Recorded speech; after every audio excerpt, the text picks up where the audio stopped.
Welcome to the Romanian River channel and my playthrough of Endless Sky, a space game by Michael Zan Iser. It's available free of charge on Steam, so yeah, no real stress about this one. Let's get going.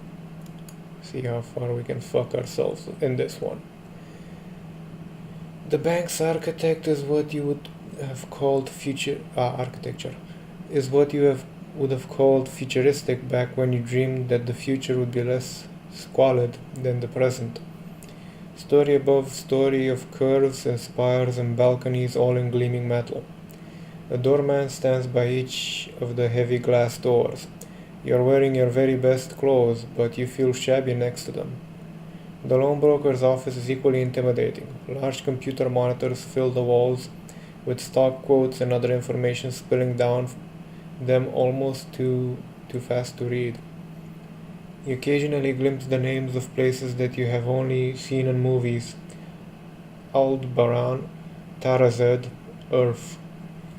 The pen is heavy as lead but glides almost without friction as you print your initials on the bottom of page after page of ominous legal documents, and sign several dozen statements, notices, and agreements. The banker, a balding middle-aged man in a suit that you suspect costs more than the spaceship you're about to purchase, flips the pages past you quickly, uttering a curt, "Sign here, down here," as he points to each page. He moves swiftly, mechanically. The only moment when he becomes truly animated is when explaining the truth in lending statement to you. You're borrowing 480,000 credits, he says, to be repaid over the course of 1 year. Your daily interest rate is 0.4%, which means that your daily payments are 2,503, and by the end of the year you will have paid 434,000 credits in interest. Sign here, he grins. You sign your name one final time. Oh. This will be the first, and this will be the second. The elevator is so well tuned that you do not even realize it is moving until it has deposited you back in the lobby. But as you leave the bank, you are smiling. This crazy adventure suddenly feels real to you. You're going to do it. You're finally going to get off this planet. Compared to the bank, you feel much more at home in the shipyard, walking among the rusted out hulks and newer ships that gleam in the sunlight. You smell grease and dirt and rocket fuel. Wonderful smells. There are 3 ship models within your price range. Which one you choose will determine your future.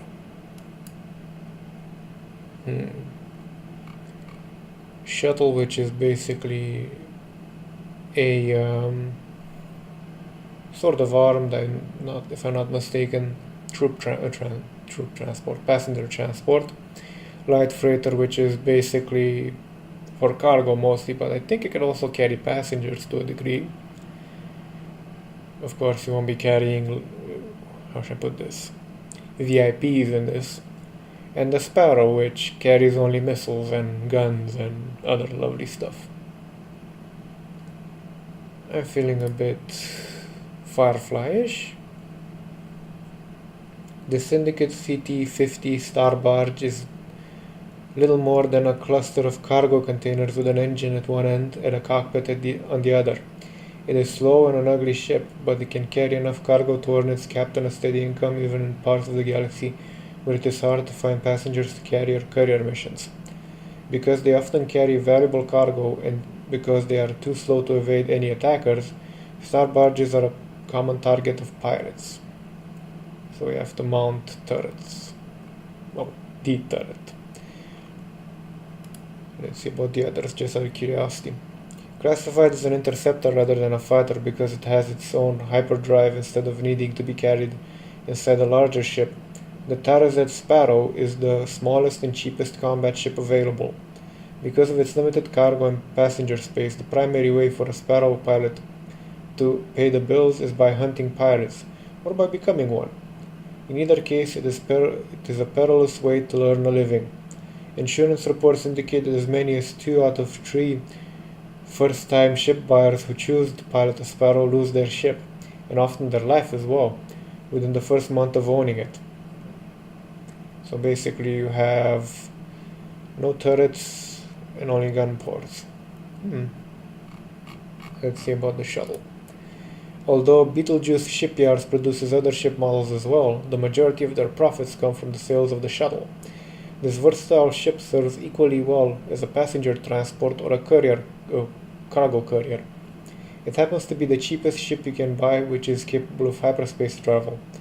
Shuttles are not designed to withstand combat of any sort, but they are fast and maneuverable enough to get out of harm's way if attacked by a larger, slower ship. Although they are typically unarmed, they have enough space for one weapon, which is the origin of the popular phrase, as useless as a blaster cannon on a shuttlecraft. Yeah, definitely more of a Firefly guy. What should we name our first ship? That's slow as us, has a turret sticking out of it, hopefully someday,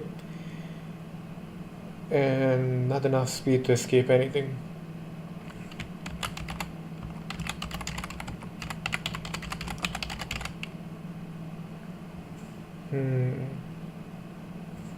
No, something a bit more.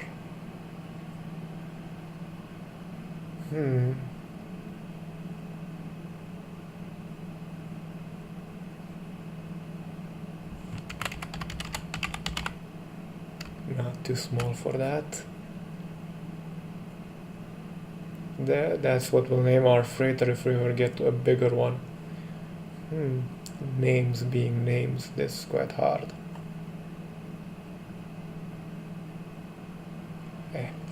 We'll just go with one we invented a long time ago.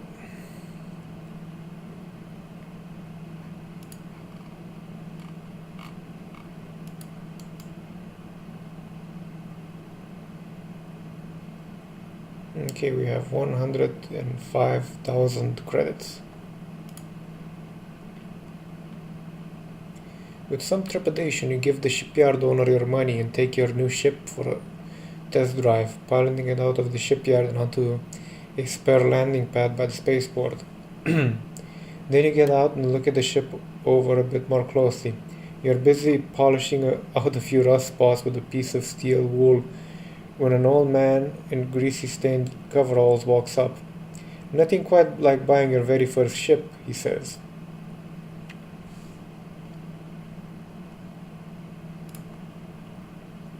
He grins. "I know the feeling. It's a crime how much interest the banks charge to first-timers. It's been that way ever since when I first started out." "You're a captain?" You ask. Was, he says. "Sold off my fleet a few years ago and I already miss it. But it was time for me to retire." His voice trails off, then his face lights up. "Say, any chance I could hitch a ride with you?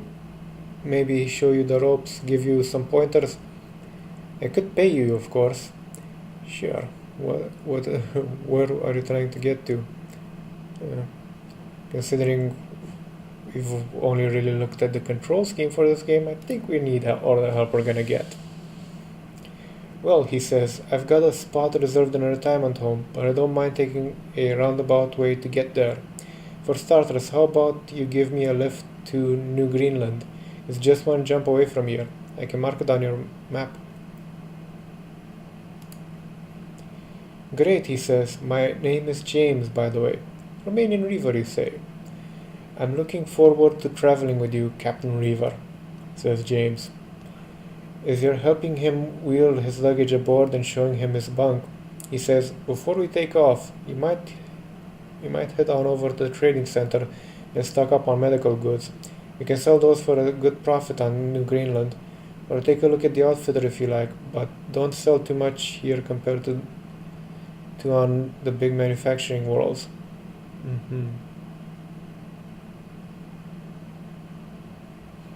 Okay.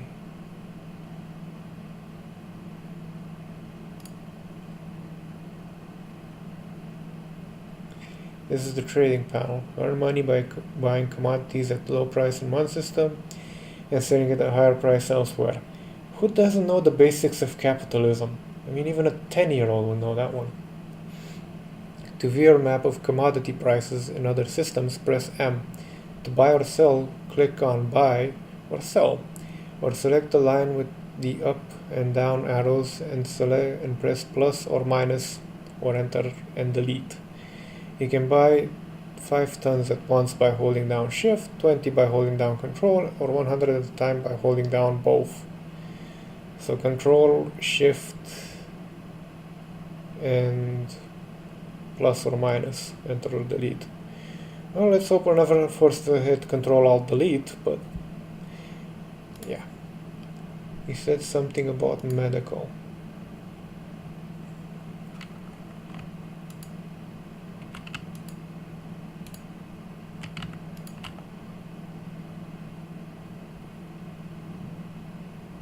Okay. Map. Missions, passenger to Arcturus. Okay, we selected it, and if I'm not mistaken, J was the button for hyperspace.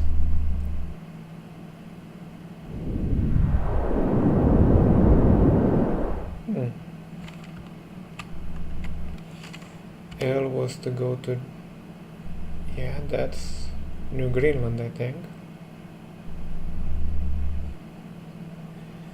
As you land on New Greenland, James says, "Congrats on your first trip through hyperspace. I'm impressed that you didn't throw up. Most folks do the first time. Including you?" "Yeah, and then spent half an hour in orbit cleaning my cabin while hoping the passengers wouldn't come out of their bunk room and see the mess. Not my proudest moment. Anyway, here's your pay." He hands you 10,000 credits. Then he adds, "If you're okay with giving me a lift for a while longer, sell off any cargo you bought and then meet me in the spaceport. I'll see if I can rustle up any interesting work for you to do." Okay. Trading.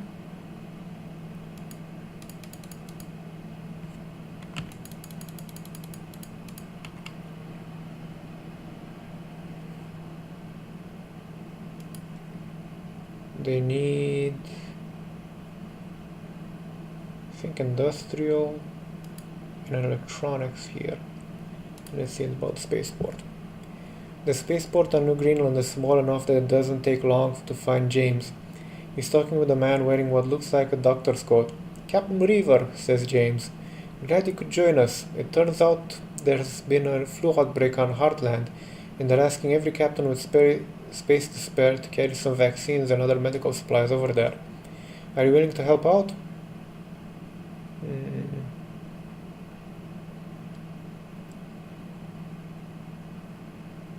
Yeah. "Great," says James. "They'll be loading up your ship shortly." Not much of a choice, is there?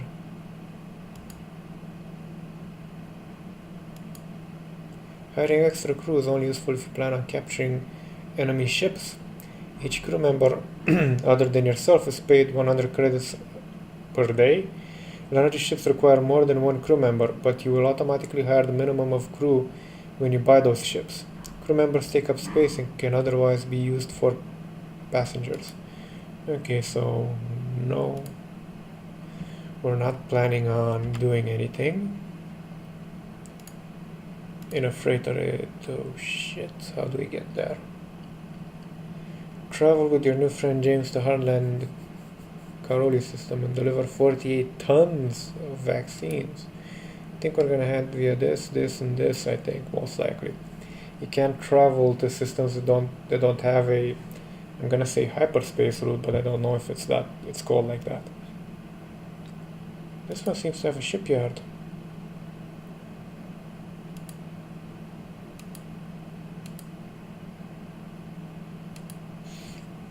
Okay. Warp factor one, Scotty. Glad you guys get to enjoy my lovely voice.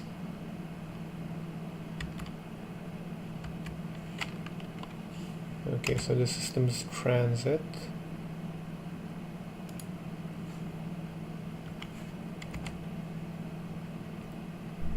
Get to enjoy my lovely voice because there's not much in terms of Fuck.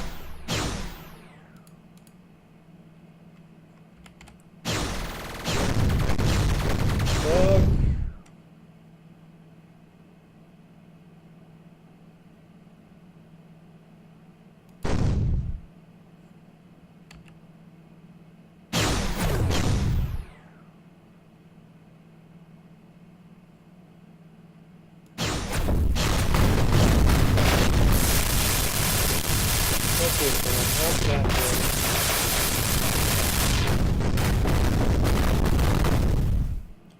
Let's load. Load game.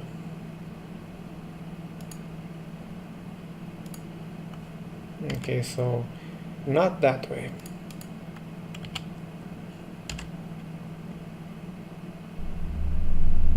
So planets are waypoints. Good to know.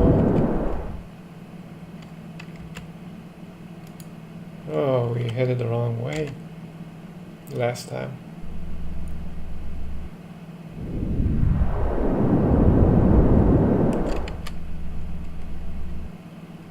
J for jump, L for landing.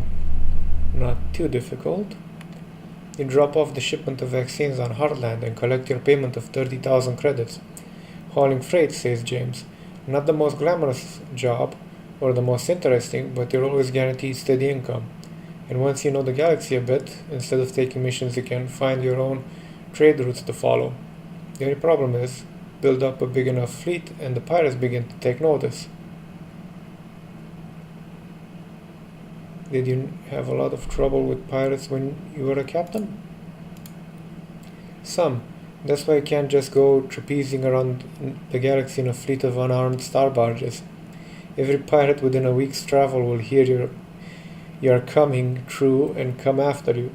In the long term, having a few heavy freighters with good defenses is more cost effective than losing a star barge or two to the pirates on every journey. He picks up his suitcase. If you want to run another mission with me, look for me in the spaceport. I'll see if I can find you something with a bit higher profit margin this time. Let's see about outfitting.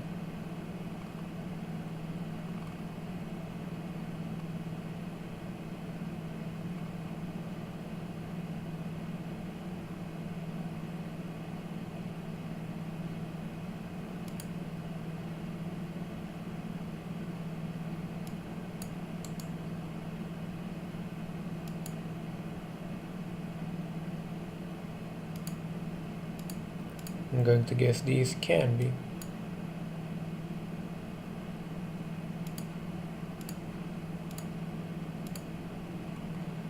Okay, so that's not gonna be fun.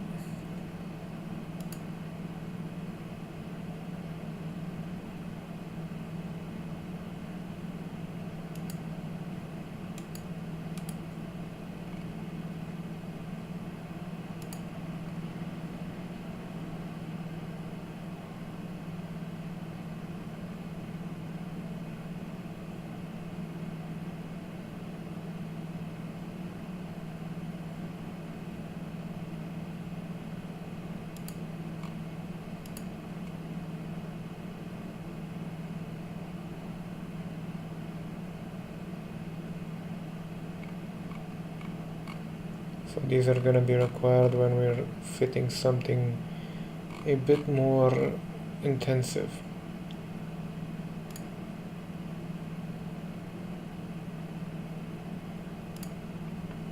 As you walk through the spaceport, James sees you from a distance and waves you over.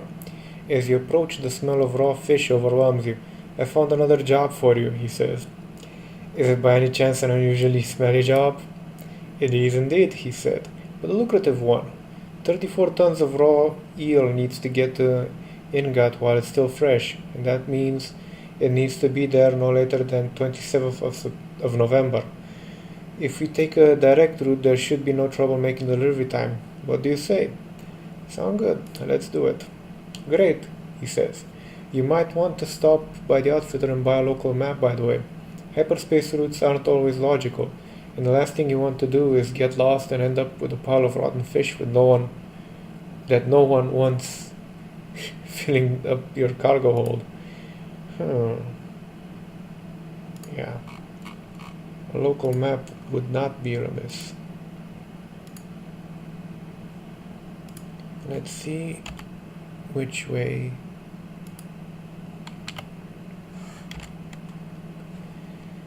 This is actually quite fun, if a bit silent. But if I'm not mistaken, this game is also open source, so I'll have to look for mods for it.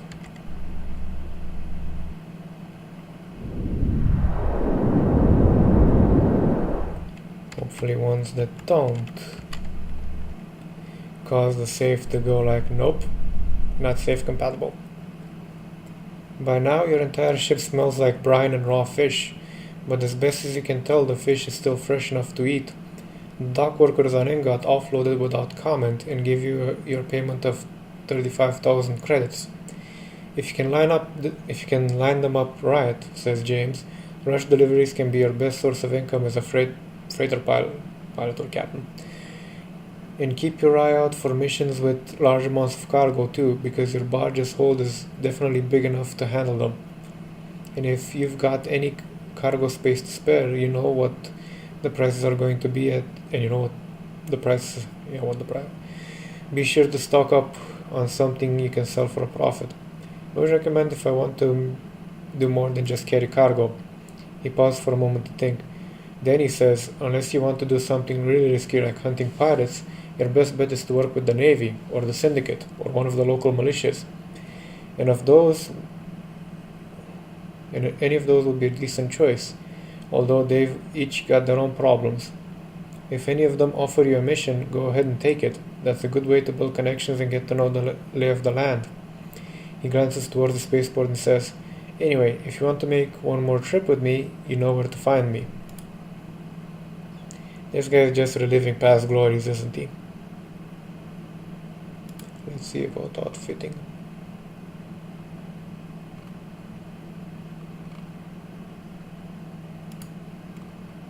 How much is this? Cheap enough.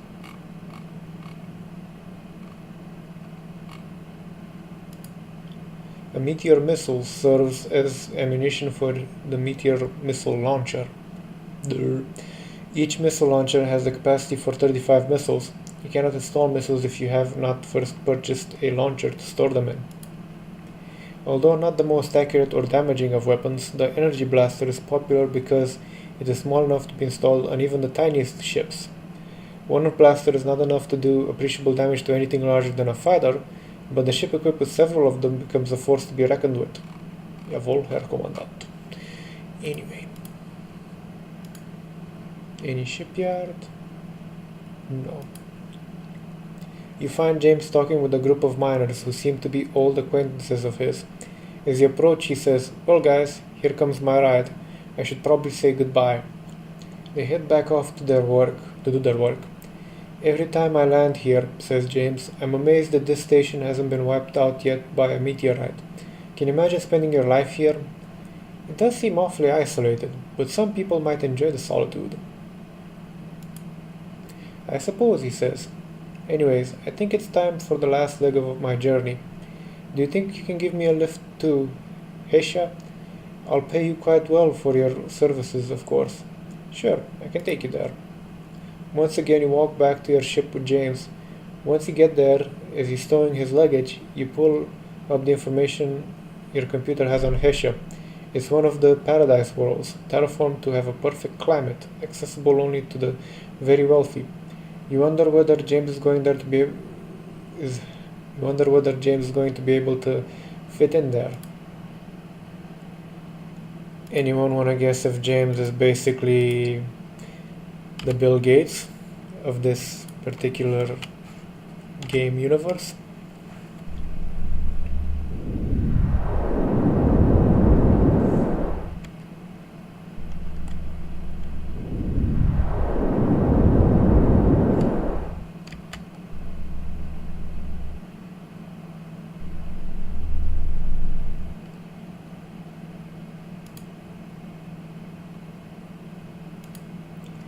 The Lionheart scout ship was designed back in the days when the galaxy was more sparsely populated, and ships prospecting for habitable habitable worlds or worlds rich in resources would often travel far away from any habitable ports where they would be able to refuel.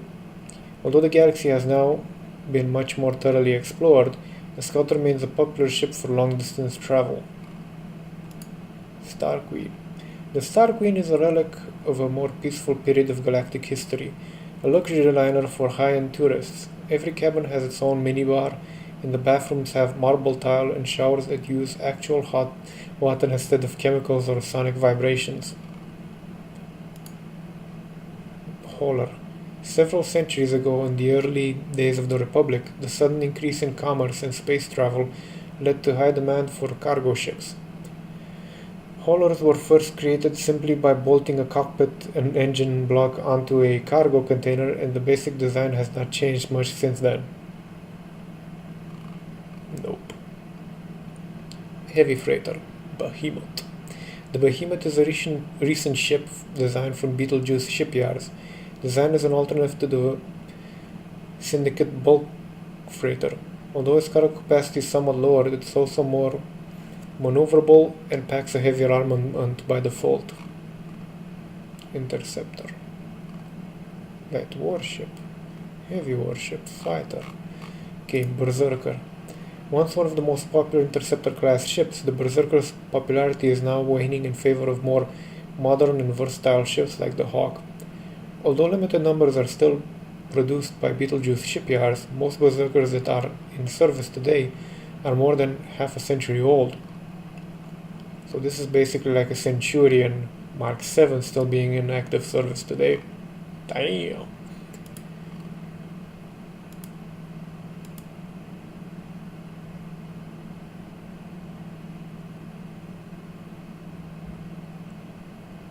I'm looking for cargo capacity. 30, 270. How much do I need for this ugly son of a bitch? Wow! Okay, we're gonna be stuck in a freighter for a while. Quite a while. Quite a long while, but yeah. Ooh, laser turret. Laser turrets are hated by fighter pilots because it is entirely impossible to dodge them once you're within their reach. This turret carries a pair of lasers and can swivel instantly to fire on new targets as they approach. Laser turrets are especially useful when mounted on slow-moving freighters to fend off packs of small pirate vessels.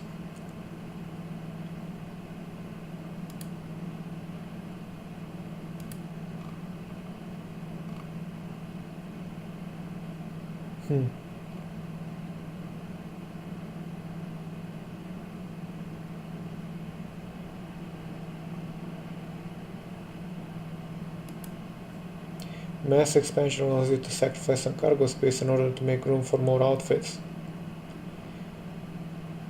Minus 15, minus 20 cargo space. Yeah. If we're gonna do this right. How much is you? Pretty expensive.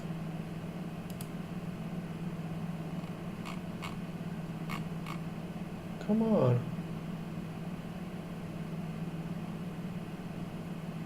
What do I need to actually fit this bitch?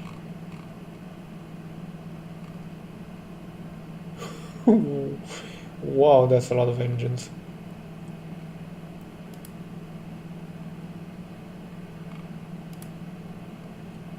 Atomic. As in, if you're looking for the most powerful engine that will fit onto your ship and have plenty of money to burn, Deep Sky's atomic thrusters are your answer. Of course, the extra energy and cooling they require can easily offset the benefit of their small size. They're atomic thrusters, they're probably yeah, nuclear impulse drives or something of that particular persuasion.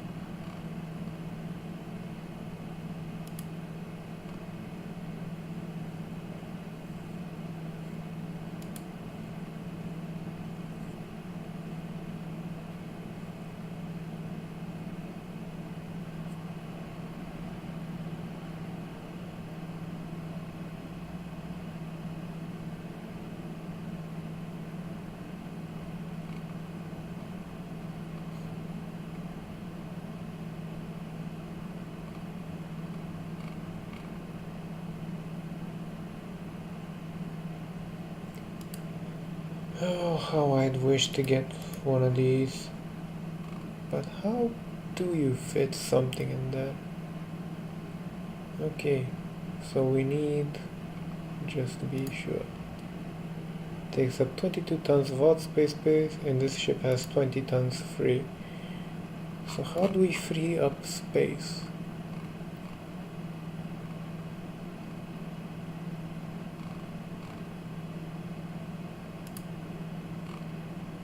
A laser rifle is a step up from the sidearms that crew members typically carry for defense against pilots, more powerful and more accurate as well.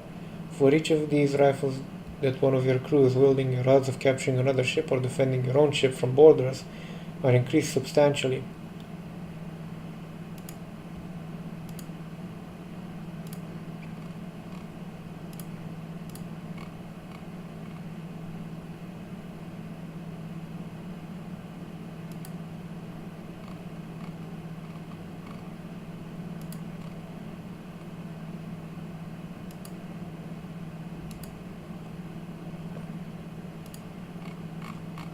And I think now this should actually...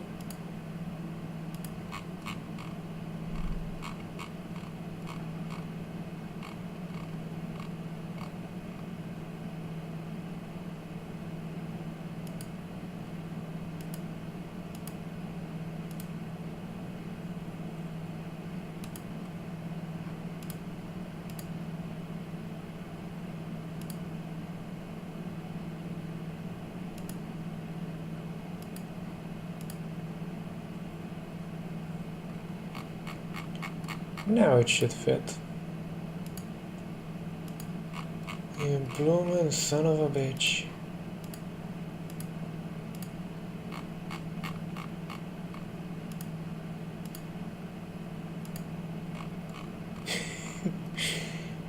What do I have to do to fit that damn thing? Is it a heavy turret that I'm having issues with? No, not even a heavy turret. Come on. This is getting retarded.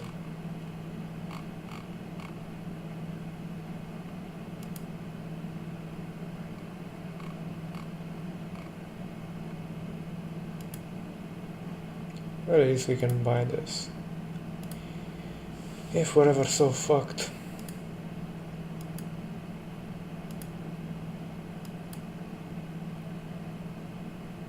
Okay. So outfitter's done. Can we access the map? So we're heading here. We need clothing, plastics, food. I think we can pick up food.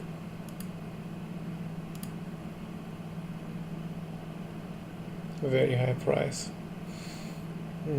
Plastics, very high.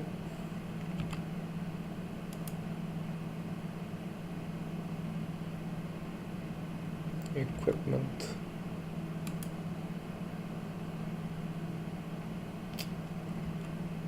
Do we make any profit by taking clothing, for example?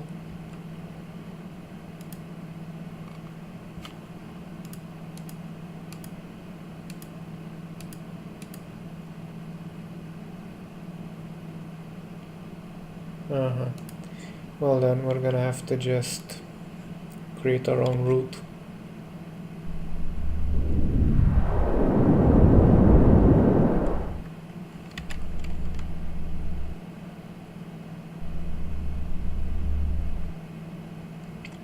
As you are piloting your ship down to land on Hesha, James disappears into his bunk room.